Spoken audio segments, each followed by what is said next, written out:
ChatGPT, you said, भूरा आदमी और उसकी पत्नी गरीबी में जीवन यापन पर 1000 से ज्यादा शब्द की कहानी। ChatGPT said, कहानी का शीर्षक, भूरे आदमी का संघर्ष।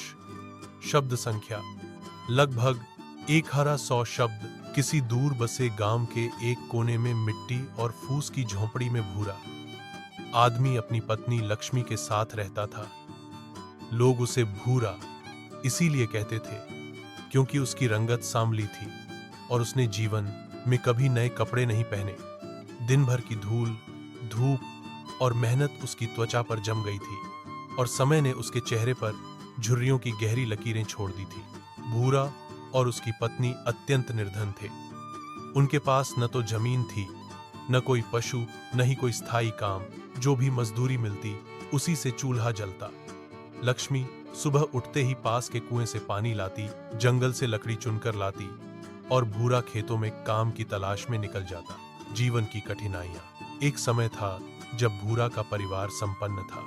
उसके पिता के पास कुछ बीघे जमीन थी, एक बैल था और खेत में मेहनत करके वे गुजारा करते थे।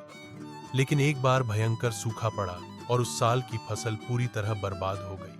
कर्ज चुकाने के लिए भूरा के पिता ने जमीन बेच दी। जब तक भूरा जवान हुआ कुछ भी बाकी नहीं था। भूरा और लक्ष्मी ने मेहनत से जिंदगी चलानी शुरू की।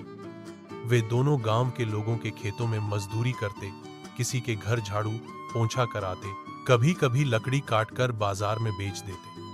लेकिन फिर भी पेट भर खाना नसीब नहीं होता। सपना, भले ही पेट में भूख हो।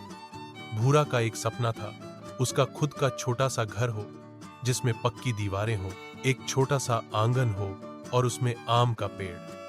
वह चाहता था कि उसकी पत्नी को छप्पर से पानी टपकने की चिंता न हो और वह खुद बिना किसी के